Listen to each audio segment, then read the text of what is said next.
पिछली बार तिरुपति में ही क्लास चल रहा था 24 मई 1967 का। दूसरे पेज के मध्यांत में बात चल रही थी जबकि गीता के भगवान ने राजयोग सिखाया था। भगवान श्री कृष्ण वो तो भगवान नहीं है, वास्तव में वो तो वैकुंठ में रहने वाला है। वैकुंठ का रचयिता तो रचयिता बाप ही कहा जाएगा। जो स्वर्ग का वर्षा देते हैं वो स्वर्ग का वर्षा हम भी ले रहे हैं।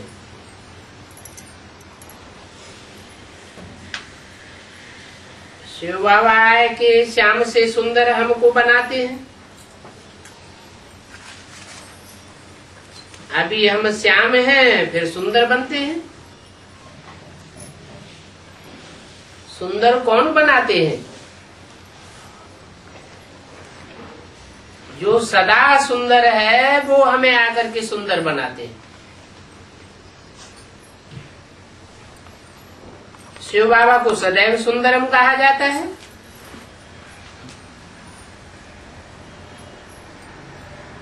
वो है भी सुंदर मुसाफिर। तुम बच्चों को काम चिच्छा से उतार ज्ञान चिच्छा पर बिठाते हैं।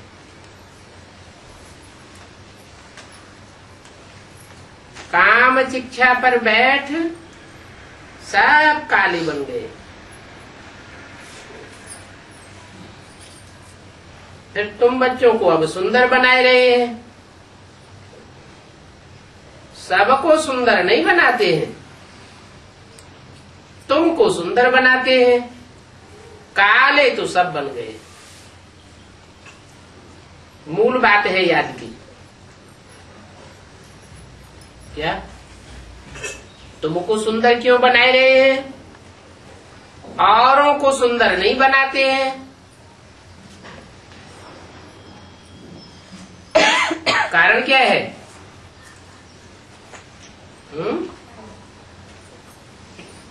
मूल बात याद की है।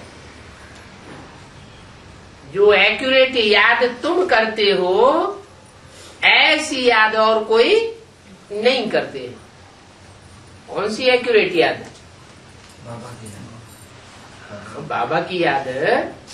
उसमें स्पेशलिटी क्या है?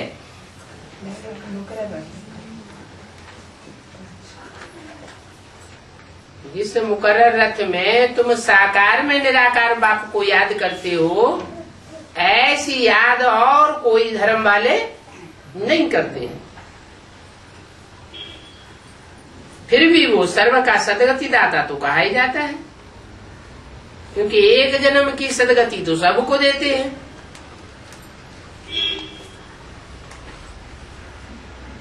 दुख हरता कहा जाता है। फिर हम सदैव सुखी ही सुख देखेंगे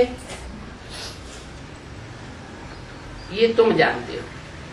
हमारे सुख के दिन आते हैं, बच्चों को बहुत खुशी होनी चाहिए। फिर भी बच्चे कहते हैं बाबा हम आपको भूल जाते हैं। अरे इतनी तुमको प्राप्ति होती है, तुम तो मूर्ख हो, भूल जाते हो। बाप को भी भूल जाते हो। बाप क्या कहेंगे? तुमको स्मृति नहीं आती है कि हम किससे बात करते हैं? देह अभिमानी में आने से देह को ही देखते रहते हैं। ब्रह्मा कुमार कुमारी किसको देखते रहते हैं? ब्रह्मा को देखते रहते हैं। और प्रजापिता ब्रह्मा कुमार कुमारी किसको देखते रहते हैं? प्रजापिता को देखते रहते हैं। अरे प्रजापिता पतित है काला है या सुंदरम है? क्या है? काला है। काला है। तुमको सुंदरम कौन बनाते हैं? जो सदा सुंदर है, सदा शिव है, सदा कल्याणकारी है, वो तुमको सुंदर बनाते हैं। तुम देह अभिमान में आने के कारण देह से हिलक जाते हो। इब्राहिम बुद्ध क्राइस्ट के फॉलोअर रहे होंगे तो उन्हें वही रूप याद आ जाएगा। बाप को तो नहीं भूलना चाहिए। आधा कल्प तुमने याद किया है। अभी आया हूं, सिर्फ कहता हूं कि मुझे याद करो और कोई तकलीफ तो नहीं देता हूं, फिर भी तुम भूल जाते हो। इसको कहा जाता है माया, जो तुमको बुलाती है। कारण क्या है? तुम अपन को आत्मा नहीं समझते हो। आत्मा न समझने के कारण माया फिर तुमको देह में हिलगाई देती है।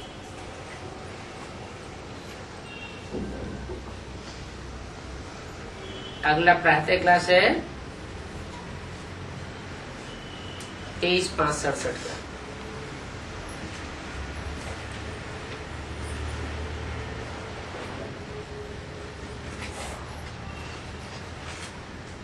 रिकॉर्ड चला है, मुखड़ा देख ले प्राणी जरा दर्पण में।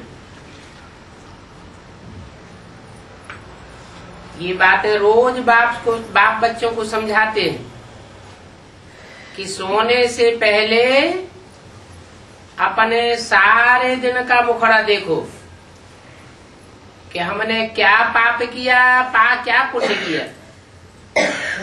अपना पोता मेल देखते रहो, किसको दुख तो नहीं दिया है, कितना समय बाप को याद किया है और कितनों को दुख सुख दिया है।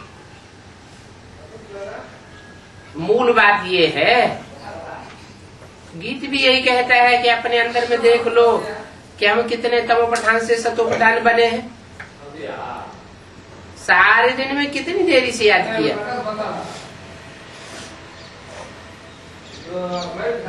अमृत वेले सवेरे सवेरे याद किया या देरी से याद किया? कोई भी देहदारी को याद नहीं करना है। आत्माओं को कहा जाता है कि बाप को याद करो। अभी वापस जाना है,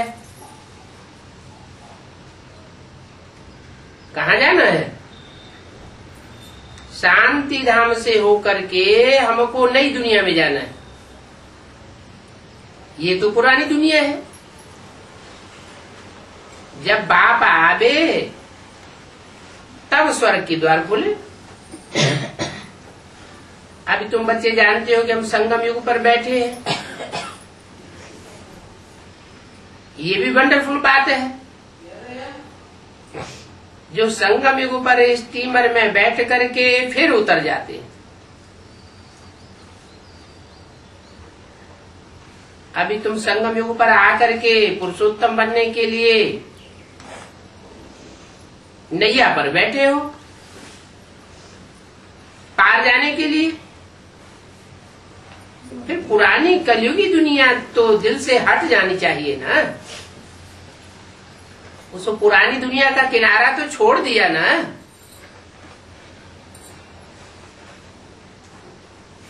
इस शरीर द्वारा अभी सिर्फ इस दुनिया में पार्ट बजाना है। बुद्धियों का एक पांव नैया में पक्का रखा हुआ है। जब तक ये दुनिया है तब तक सिर्फ तोड़ निभाना है, क्योंकि अभी हमको वापस जाना है। बड़ी खुशी से वापस जाना चाहिए। मनुष्य मुक्ति के लिए कितना माथा मारते हैं, लेकिन माथा मारने वाले मुक्ति और जीवन मुक्ति का अर्थ ही नहीं समझते। शास्त्र शास्त्रों के अक्षर सिर्फ सुने हुए हैं, परंतु वो मुक्ति, जीवन मुक्ति क्या चीज है, कौन देते हैं और कब देते हैं, ये कुछ भी पता नहीं। समझते हर युग में भगवान आते हैं। अरे हर युग में मैं क्यों आऊंगा? समझते हैं हिरण्यकश्यप को मारने के लिए नरसिंह अवतार लेते हैं। 24 अवतार गिनाई दिए हैं। तुम बच्चे जानते हो कि बाप आते हैं मुक्ति, जीवन मुक्ति का वर्षा देने के लिए सिर्फ एक बार।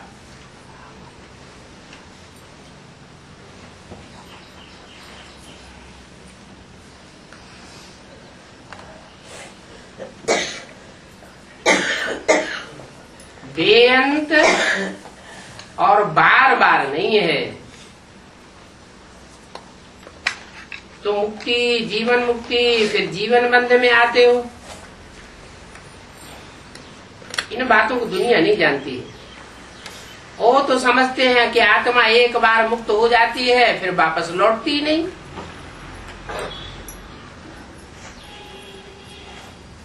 इसलिए कहा जाता है बंदर से भी बदतर। मनुष्य होकर जिनको याद करते हैं उनको जानना भी तो चाहिए ना। अब ये बूझ पड़ी है कि हम आत्मा हैं। बाबा हर एक बच्चों को सहज शिक्षा देते रहते हैं। तुम भक्ति मार्ग में दुख में याद करते थे, परंतु वहां तो पहचानते ही नहीं थे। अभी मैंने आकर के तुमको अपनी पहचान दी है कि कैसे मुझे याद करो, तो तुम्हारे विकर्म विनाश होंगे।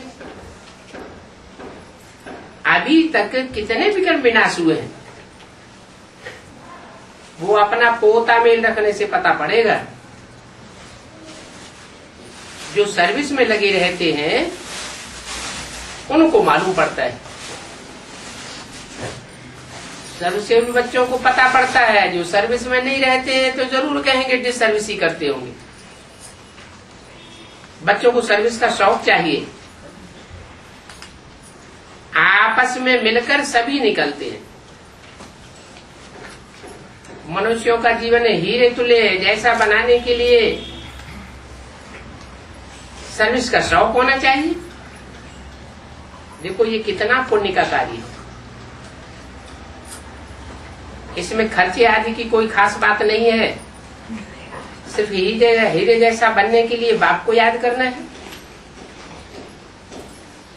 उपराज परी, सब्ज परी, ये सब नाम तो है ना। ये सब तुम हो। तुम जितना जितना याद में रहेंगे उतना उतना हीरे जैसा बनते जावे। कोई माणिक जैसा बनेंगे, कोई पन्ना जैसा बनेंगे, कोई हीरा जैसा बनेंगे। ऐसे नहीं कि पुखराज ही रह जाएंगे। याद के ऊपर सारा मदार है। नवरत्न होते हैं ना। कोई ग्रहाचारी होती है तो नवरत्न पहनते हैं।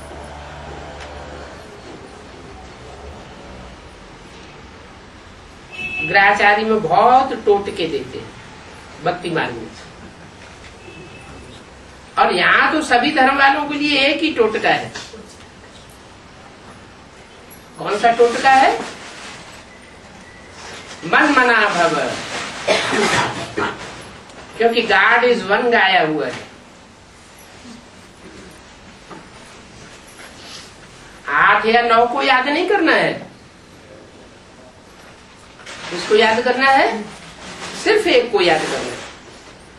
मनुष्य देवता बनने की व मुक्ति, जीवन मुक्ति को पाने की तदबीर एक ही है जो बाप बताते हैं।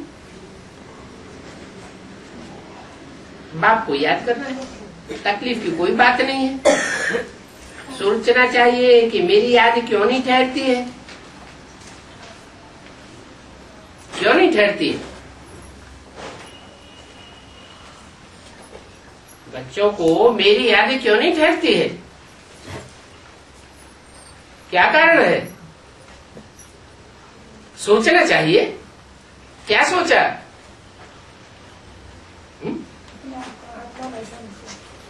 आत्मा नहीं समझते? किसका संग का रंग लग गया? आत्मा बच्चे तो परमात्मा बाप के ही है।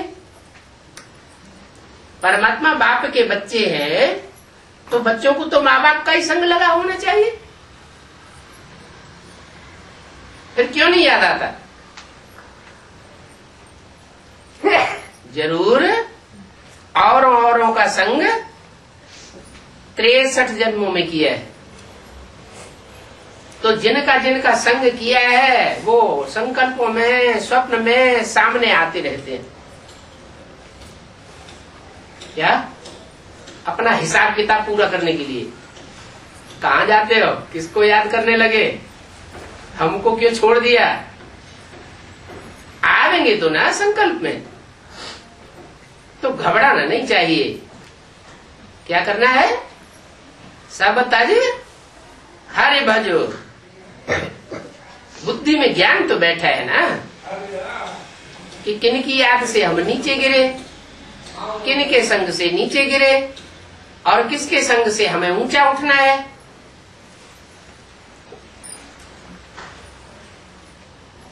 मनन चिंतन चलना चाहिए कि सारे दिन में मैंने इतना कम याद क्यों किया, जबकि इसी याद से हम एक बार प्योर निरोगी बनेंगे। तो क्यों नहीं अपना चार्ट रख करके उन्नति को पावे? बहुत है तो 2-5 रोज चार्ट रख करके फिर भूल जाते हैं। कोई को भी ये समझाना बहुत सहज होता है कि नई दुनिया को सतयुग और पुरानी दुनिया को कलयुग कहा जाता है। कलयुग बदली हो करके फिर जरूर सतयुग होगा। कलह कलेश का युग खत्म होगा तो कलह कलेश करने वाला कौन है? और सतयुग आवेगा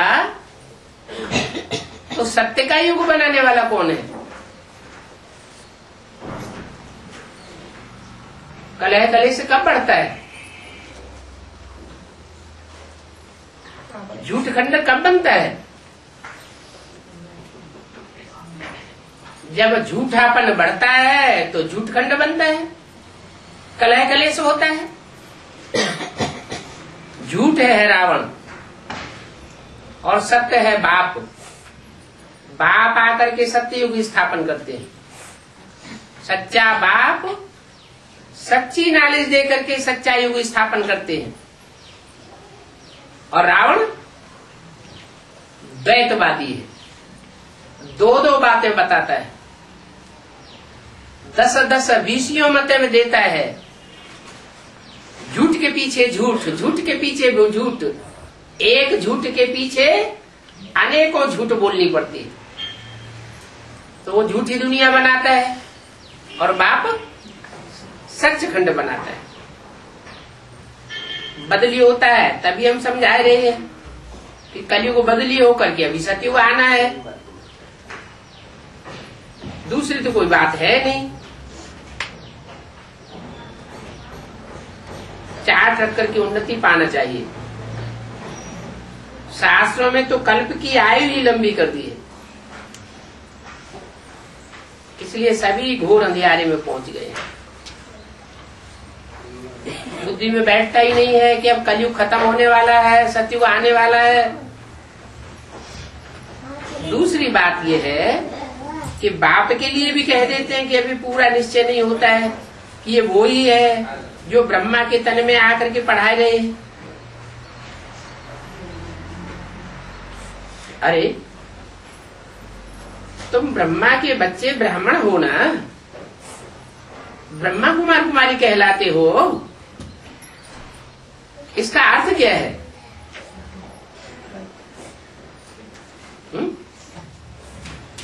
इसका अर्थ है कि तुम ब्रह्मा के बच्चे हो ना।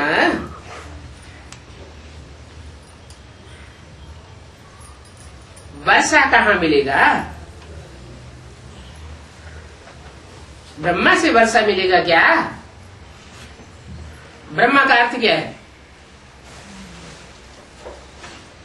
ब्रह्मा का अर्थ है बड़ी माँ।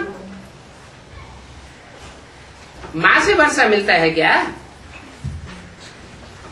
एडाप्शन तब होती है जब कोई प्राप्ति होती है। तुम ब्रह्मा के बच्चे ब्रह्मा कुमार कुमारी बने हो तो सचमुच बने हो या कोई संशय है? संशय क्यों आता है? इतने ब्रह्मा कुमारी आश्रम खुले हुए हैं तो जरूर ब्रह्मा होगा ना कोई। ब्रह्मा के बच्चे तो हुए ना। अम्मा के बच्चे हो तो अम्मा के पीछे कौन होगा? है? बाप भी होगा ना। संशय क्यों आता है? पक्के निश्चय बुद्धि नहीं है। स्त्री और पुरुष की दृष्टि बदलने में भी समय लग जाता है। कोई तो बहुत भाग्यशाली होते हैं, झट समझ जाते हैं। बुद्धि में आता है कि हम भी स्टूडेंट हैं, ये भी स्टूडेंट है, भाई बहन हो गए। 23 मई 1967 की वाणी का दूसरा पेज। जब अपने आप को स्टूडेंट समझे तब तो बुद्धि में बैठे। आत्माएं तो सब भाई भाई। फिर ब्रह्मा कुमार कुमारी कहने पर बनने पर भाई बहन बन जाते। ये बड़ा वंडरफुल है और खुशी भी होती है समझने से, क्योंकि मनुष्य देवता बनना है। ये कोई भी जानते नहीं है कि मनुष्य देवता कैसे बनना होता है। पहले शूद्र से ब्रह्मा के बच्चे ब्राह्मण, फिर ब्राह्मण जब पक्का पुरुषार्थ करते हैं, पक्की पढ़ाई पढ़ते हैं, तो ब्राह्मण से बदलकर देवता बनते हैं। ये कोई भी जानते नहीं है कि मनुष्य देवता कैसे बनना होता है। तुम्हारे में भी नंबरवार पुरुषार्थ अनुसार जानते हैं। कोई तो बंधन मुक्त भी है तो भी कुछ न कुछ उस दुनिया में बुद्धि जाती रहती है। कर्मातीत अवस्था में बनने में टाइम लग जाता है। तुम बच्चों को अंदर में बहुत खुशी रहनी चाहिए। कोई भी मुझाट नहीं होनी चाहिए, बुद्धि में झंझट नहीं होनी चाहिए। आना चाहिए कि हम आत्माओं को अब बाबा के पास जाना है। पुराने शरीर आदि सब छोड़ करके फिर बाबा के पास जावेंगे। हमने कितना पार्ट बजाया है, अभी हमारा चक्र पूरा होता है। ऐसे ऐसे अपने साथ बातें करनी चाहिए। जितना बातें करेंगे उतना हर्षित मुख रहेंगे और अपनी चलन को भी देखते रहेंगे। कहाँ तक हम लक्ष्मी नारायण को वरने लायक बने। नारद तो भक्त था। भक्त कहते कुछ और हैं, करते कुछ और हैं। कहीं नारद जैसी चलन हमारी तो नहीं है। औरों से कहता था चलो बैकुंठ, खुद कहाँ चक्कर काटता था है? नरक की दुनिया में। इससे तो फायदा होने वाला नहीं है। जब तक भक्ति की बदबू न निकले तब तक कर्मातीत अवस्था नहीं बन सकती। भक्त क्या करते हैं? कहते कुछ और है और करते कुछ और है। कथनी करनी उनकी एक नहीं होती। ज्ञानी का मतलब यह है जो कहना, जो सोचना, सो करना।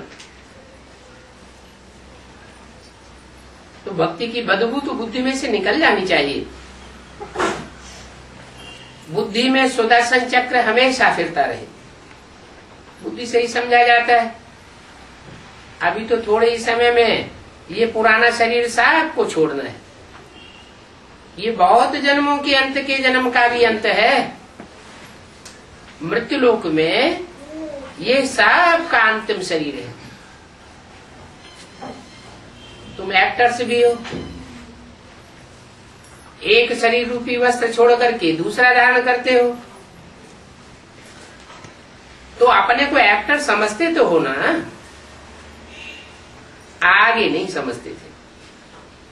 अब ये नॉलेज तुमको मिली है तो अंदर में खुशी बहुत रहनी चाहिए। पुरानी दुनिया से वैराग आना चाहिए, नफरत आनी चाहिए। तुम बेहद के सन्यासी हो। वो सन्यासी तो एक जन्म में सन्यास लेते हैं घर बार का, फिर दूसरा जन्म ले लेते हैं, तीसरा जन्म ले लेते हैं, चौथा जन्म ले लेते हैं, फिर सन्यासी बनते जाते हैं। तुम तो इस अंतिम जन्म में एक बार ही सारी दुनिया के छोड़ने वाले सन्यासी बन जाते हो। फिर तुमको 21 जन्म ये दुनिया छोड़ने की बात बुद्धि में नहीं आती। 21 जन्म तो तुम लगातार प्रवृत्ति मार्ग के पक्के पक्के सुख भोगते रहते हो, संन्यास लेने की दरकार ही नहीं। तो इस पुरानी दुनिया से वैराग नफरत आनी चाहिए। इस पुराने शरीर का भी बुद्धि से संन्यास करना है। देह के संबंधी और देह के पदार्थ याद ही नहीं आना चाहिए। जितना याद आते हैं समझो उतना ही हमारा अटैचमेंट अभी लगा हुआ है। घर बार छोड़ करके भागना भी नहीं है, रहना भी घर बार में है, पुरानी दुनिया में रहना भी है, लेकिन बुद्धि इस देह के संबंधों, देह के पदार्थों में बुद्धि नहीं जानी चाहिए। कहाँ जानी चाहिए है?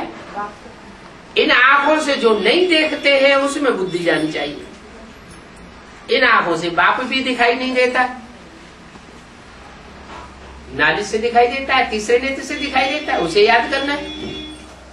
इन आंखों से नई दुनिया भी नहीं दिखाई देती, ज्ञान के नेत्र से नई दुनिया दिखाई देती है कि नई दुनिया आने वाली है, सतयुग आने वाला है, कलयुग जाने वाला है। तो नई दुनिया की स्मृति रहनी चाहिए। नई दुनिया कैसे आवेगी, वो सारी प्लानिंग हमारी बुद्धि में आएगी। तो ज्ञान का सारा मनन चिंतन मंथन बुद्धि में चलना चाहिए। ये इन आंखों से देखने की चीज नहीं है, ये तो तीसरे नेत्र से सब समझा जाता है। तो आत्मा समझती है। इस पुरानी दुनिया से बुद्धि नहीं लगानी है। बुद्धि से इस पुरानी दुनिया को, पुराने शरीर को संन्यास कर दिया। अभी हम आत्माएं जाती है, जाकर के हम बाप से मिलेंगे। बाप से मिलेंगी, अभी हमें बाप मिला नहीं है? बाप से मिलेंगी या बाप मिल गया है? मिल गया, फिर क्यों कहा अभी हम बाप से जाकर मिलेंगे? हाँ, मिलना अर्थात एक हो जाना। जैसा बाप निराकारी निर्विकारी निरहंकारी है, ऐसे हम आत्माएं भी निराकारी स्टेज को धारण कर लें। ये दीन दुनिया याद ना आए, पुरानी दुनिया, पुरानी देह के संबंध, देह के पदार्थ कुछ भी याद ना आए। बाप को याद आते हैं का? बाप तो सदा शिव है, उसको कोई पुरुषार्थ करने की भी दरकार नहीं है। लेकिन हम पुरुषार्थ करते हैं कैसी स्टेज पाने का? बाप समान स्टेज पाने का। बाप समान स्टेज पाना माना बाप के पास पहुंचना। तो बुद्धि में है कि हम आत्मा बाप से जाकर जरूर मिलेंगी। सो भी तब होगा जब एक बाप को याद करेंगे। क्या 500-700 करोड़ मनुष्य आत्माओं को याद करेंगे तो बाप के नजदीक नहीं पहुंचेंगे। बाप को याद करेंगे और किसी को याद नहीं करेंगे तो बाप के नजदीक पहुंचेंगे। और कोई को याद करेंगे तो औरों की याद की स्मृति आती रहेगी, प्रैक्टिस पक्की होती रहेगी। देहधारियों की याद की प्रैक्टिस पक्की होती रहेगी। फिर दूर जावेंगे या नजदीक आवेंगे, फिर तो और ही दूर चले जावेंगे। फिर सजा भी खानी पड़ेगी। क्या अगर देहधारी की याद की प्रैक्टिस इसी तरह पक्की होती रही, देह के संबंधियों की, देह की स्मृति अगर इसी तरह पक्की होती रही, बार बार याद आती रही, तो अंत में अंजाम क्या होगा? धर्मराज की सजाएं खानी पड़ेंगी। और जितनी सजाएं खाएंगे उतना पद भी भ्रष्ट हो जाएगा। जो ऊंची स्टेज बननी चाहिए वो ऊंची स्टेज नहीं बन सकेगी। अच्छे अच्छे विद्यार्थी जो होते हैं वो अपने साथ प्रण करते हैं कि हम स्कॉलरशिप लेकर के ही छोड़ेंगे। एक एक स्कूल से 2-4 ऐसे निकलेंगे। तो यहाँ पर भी हर एक को यही ख्यालात रखना है कि हम बाप से पूरा राजभाग लेकर के छोड़ेंगे। उनकी फिर चलन भी वैसी ही होगी। आगे चल करके पुरुषार्थ करते करते गैलअप करना है। वो तब होगा जब रोज शाम को अपनी अपनी अवस्था को देखते रहेंगे। बाबा के पास समाचार तो आते ही है, हर एक के आते हैं। बाबा हर एक को समझ सकते हैं। किसी को तो कह भी देते हैं कि तुम्हारे में इतना दम नहीं दिखाई पड़ता है। कितना दम?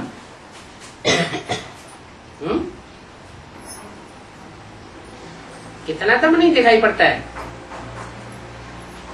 जो स्कॉलरशिप ले लेना, ये लक्ष्मी नारायण बनने जैसी शक्ल तुम्हारी दिखाई नहीं पड़ती।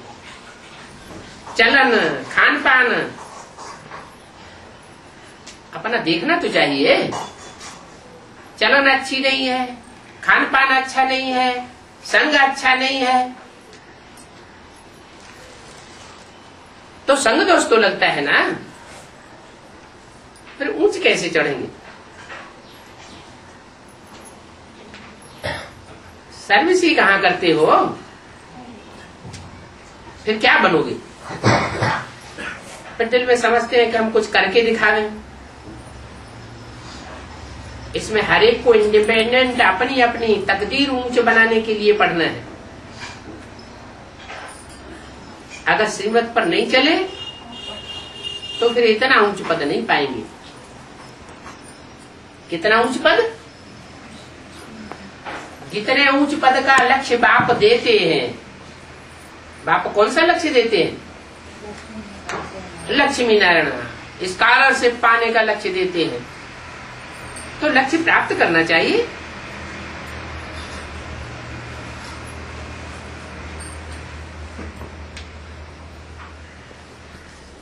तुमको तो सब साक्षात्कार होंगे कि हम किस प्रकार का पद पाने लायक हैं।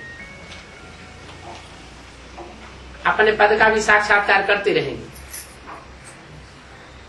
शुरू में भी सब साक्षात्कार करते थे, फिर बाबा सुनाने के लिए मना कर देते थे। पिछाड़े में भी तुम सब बच्चों को सब पता पड़ेगा कि हम क्या बनने वाले हैं, कौन सा पद पाने वाले हैं।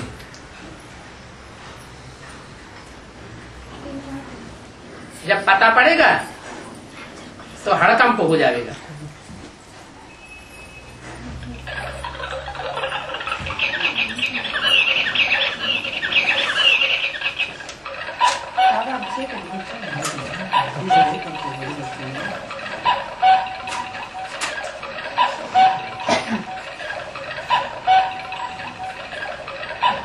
फिर जब सबको पता पड़ेगा फिर कुछ कर नहीं सकेंगे।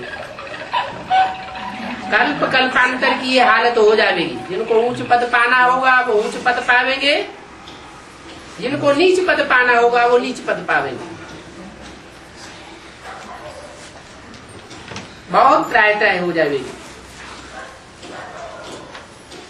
डबल सिरताज, डबल राजभाग पाए नहीं सकेंगे। अभी पुरुषार्थ करने की बहुत मार्जिन है। कब की बात बताई है? ये सन 67 की मुरली है। उस समय की मार्जिन की बात बताई कि बहुत मार्जिन है, बहुत लंबा टाइम पड़ा हुआ है। और अभी तो फाइनल पेपर सबके शुरू होने वाले, सबका रिजल्ट आने वाला है। त्रेता के अंत तक 16,000 की माला बननी है। क्या त्रेता के अंत तक बनेगी या अभी संगम युग में बननी है? माला कब बननी है? संगम युग में माला बननी है। लेकिन त्रेता के अंत तक जितने भी 16,108 निकलने होंगे वो सब यहाँ प्रत्यक्ष हो जाएंगे। यहाँ पर तुम आए हो नर से नारायण बनने का पुरुषार्थ करना चाहिए। जब कम दर्जे का साक्षात्कार होगा तो उस समय जैसे कि अपने से नफरत आने लगी। इनको कम पद मिलेगा वो बहुत अपने से नफरत करेंगे, कुछ कर तो नहीं सकेंगे। सबके सामने मुंह नीचा हो जाएगा कि हमने तो कुछ भी पुरुषार्थ नहीं किया। बाबा ने कितना समझाया, हम अलवेले बने रहे, कोई ध्यान ही नहीं दिया। बाबा कितना कहते हैं चार्ट रखो, यह करो वह करो, सर्विस करो। इसलिए बाबा कहते हैं कि जो भी बच्चे आते हैं सबकी फोटो यहाँ रखनी चाहिए। क्या सब बच्चों की फोटो रहनी चाहिए जो बाद में पता पड़े। फोटो रखो, भले ग्रुप का फोटो इकट्ठा रखो। क्या एक एक का अलग अलग फोटो न रख सको तो ग्रुप का फोटो रखो। पार्टी ले आते हो ना तो पूरी पार्टी का फोटो रहना चाहिए। फिर उसमें तारीख, नाम आदि सब लगा पड़ा हो। किस तारीख को आए, क्या नाम है, किस स्थान से आए, फिर बाबा बताते रहेंगे कि कौन कौन है, कहाँ कहाँ के हैं जो पुरुषार्थ में नीचे गिरते रहे। बाबा के पास समाचार तो सब आते रहते हैं, बताते रहे। कितनों को माया का खिंचाव हो गया, माया ने खत्म कर दिया। बच्चियां भी बहुत गिरती है, जैसे काम की भूतनाथनी बन जाती है।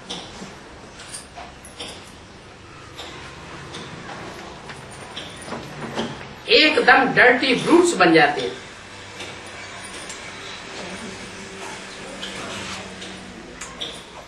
ब्राह्मणी पंडा बन करके आती है और फिर दुर्गति को पा लेती है। चलेगा, पंडा बन करके ब्राह्मणी आवे और दुर्गति को पाए लेवे, ऐसे क्यों हुआ? जरूर माया का आकर्षण हुआ है। बात मत पूछो। इसलिए बाप कहते हैं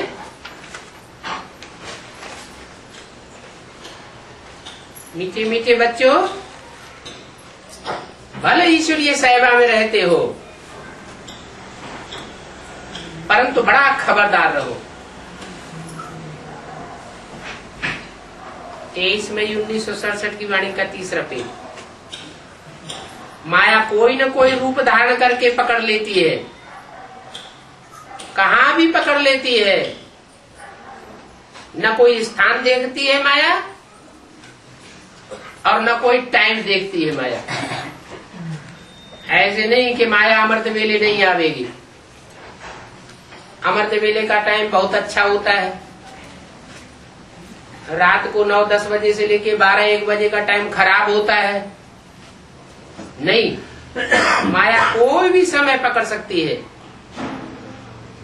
कोई भी व्यक्ति को पकड़ सकती है, कोई भी स्थान में पकड़ सकती है। ऐसे नहीं कि मधुबन में माया नहीं आवेगी। क्या मधुबन में माया आती है कि नहीं आती है? मधुबन में भी माया आती है। क्यों? मधुबन में क्यों आती है? अरे बाप की बेटी नहीं है क्या? मधुबन बाप का घर है, मधुसूदन का घर है, तो घर में बेटी आवेगी नहीं क्या? घर में बेटी तो आवेगी। तो इस दुनिया में माया का पसारा चारों ओर लगा पड़ा है। कोई भी रूप धर करके पकड़ लेती है। क्या? स्त्री का रूप धर करके पकड़े, पुरुष का रूप धर करके पकड़े, कोई उसको रोक टोक नहीं है। कोई के नाम रूप की तरफ देखो भी नहीं। क्या? किसका नाम बड़ा बाला है, बहुत ऊंची हस्ती वाला है, रूप की तरफ आकर्षण हुए। जैसे ब्रह्मा बाबा के रूप की ओर आकर्षित हो गए तो कितने गिर गए? क्या घाटा आ गया? कुखवंशावली ब्राह्मण बन पड़े। बनना क्या था? बनना था मुखवंशावली, बन गए कुखवंशावली। तो जो भी कुखवंशावली बने वो सब दूसरे धर्मों में कन्वर्ट होने वाले बन जाते हैं, नीचे गिर जाते हैं। तो बाप कहते हैं नाम रूप को देखो भी नहीं।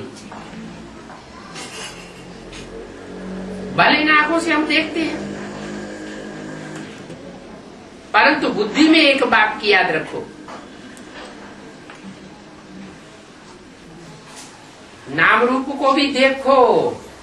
ऐसे नहीं आंख बंद कर लेनी है, लेकिन आंख से नाम रूप को देखा और बुद्धि से बाप को देखा, आत्मा को देखा। तुमको तीसरा नेत्र मिला हुआ तो है ना। जैसे ये नेत्र मिले हुए हैं वैसे तीसरा नेत्र भी मिला हुआ।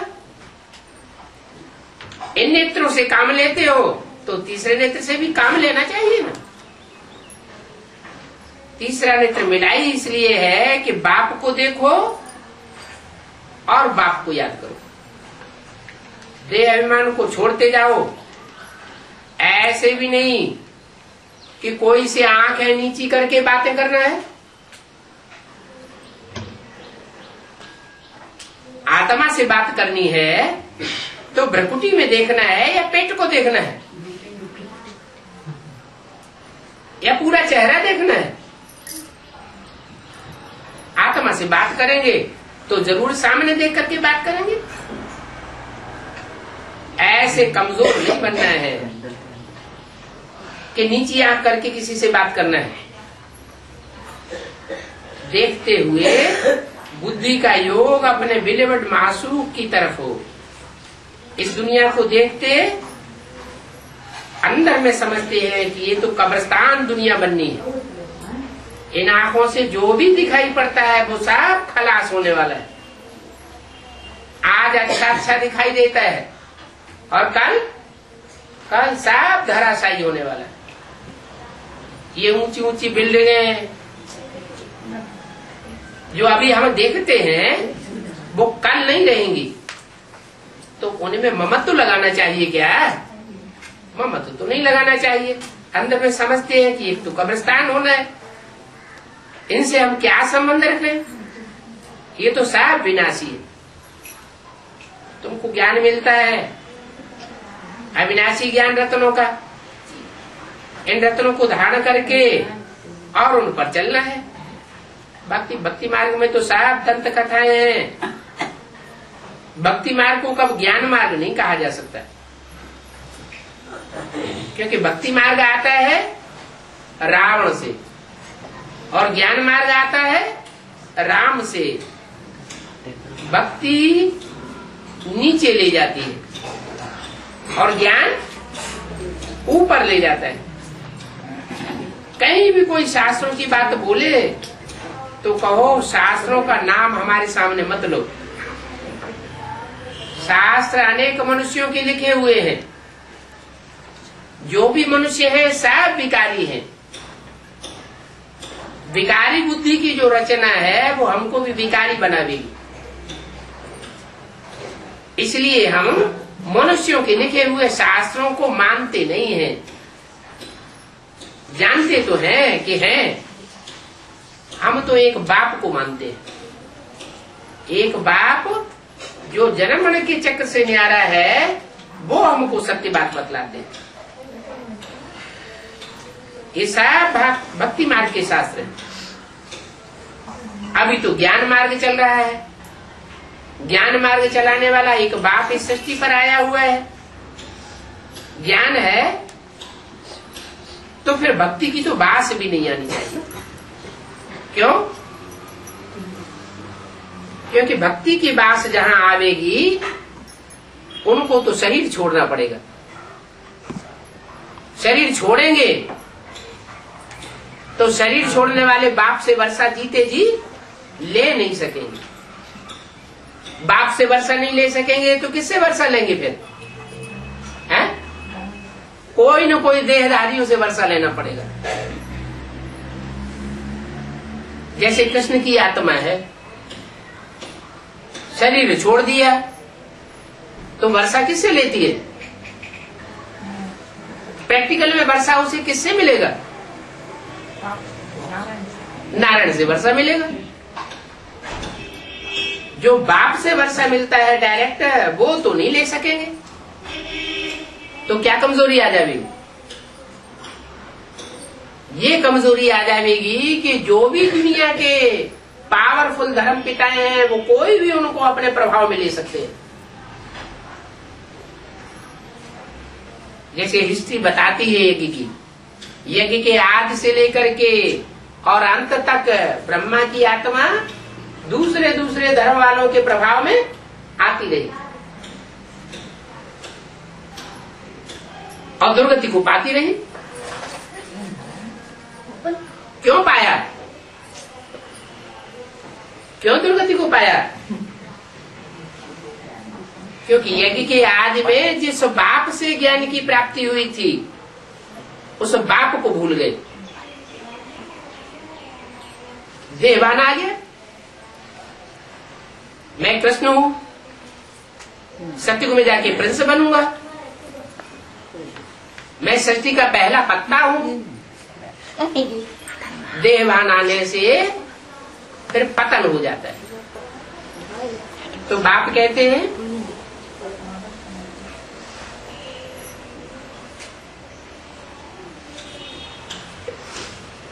कि भक्ति मार्ग की बात नहीं आनी चाहिए। भक्ति मार्ग का कोई भी शास्त्र वहां पर नहीं होता है। सत्ययुग में भक्ति मार्ग के शास्त्र नहीं होते, ज्ञान मार्ग के शास्त्र होते हैं क्या?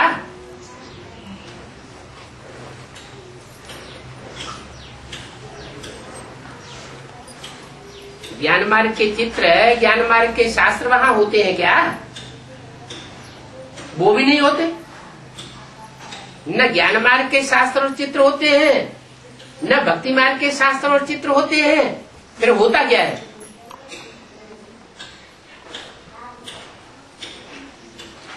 किस आधार पर 21 जन्म तक नई दुनिया टिकी रहती है? आत्मिक स्थिति होती है। आत्मिक स्थिति का आधार है जो बाप यहाँ आकर के पक्का कराते हैं कि तुम आत्मा हो, तुम देह नहीं हो। संगम युग पर तो ये देह आदि सब भूलनी पड़ती है। बाबा ने बहुत बार समझाया है ये शास्त्रादि सब भक्ति मार्ग के। ज्ञान मार्ग तो इनसे बिल्कुल अलग है, और ज्ञान है ही एक परमपिता परमात्मा के पास। बाकी सबके पास भक्ति का भंडार है। क्या?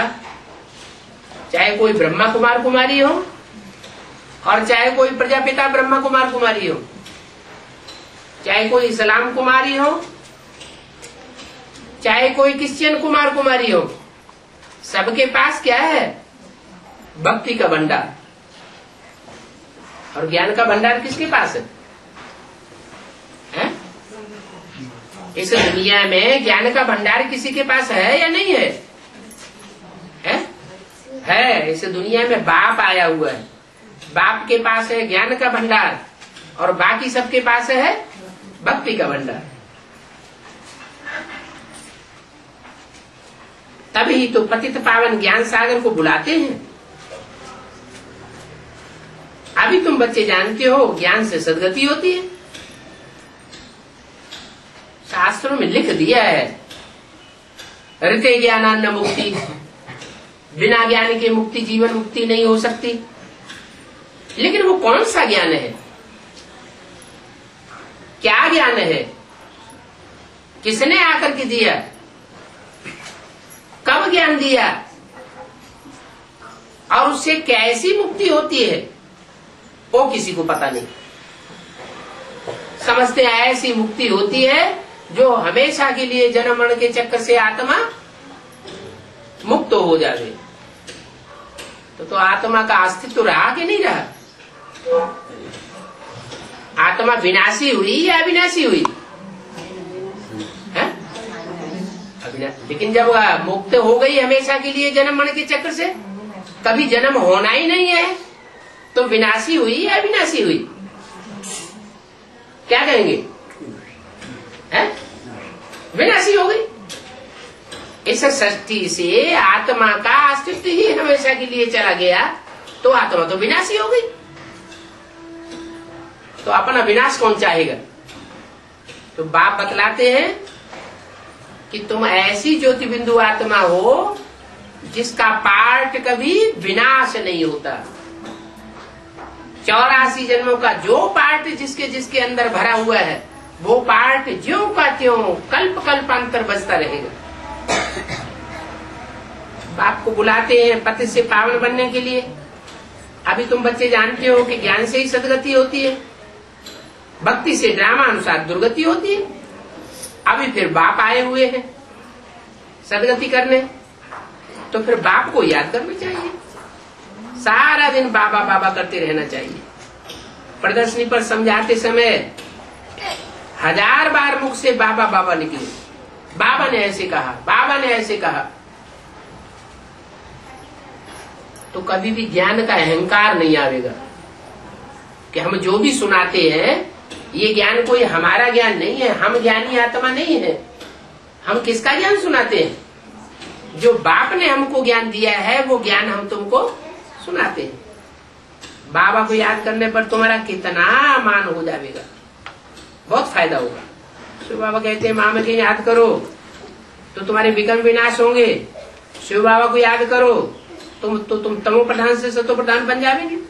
बाबा कहते हैं अब बस मुझे ही याद करो, ये बात भूलो मत। बाप का ये महामंत्र मिलता है, मन मना भव। तो हर एक को समझाना चाहिए कि पहले पहले बाप को जानो, इसमें ही तुम्हारा कल्याण है। ये 84 का चक्र तो समझाना बहुत सा आसान बात है। बच्चों को प्रदर्शनी में समझाने का शौक बहुत होना चाहिए।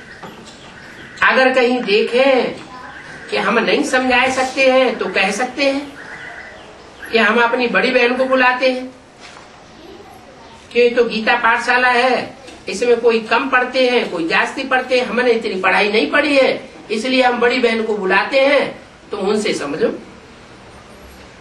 ये कहने पर देह अहंकार नहीं आवेगा।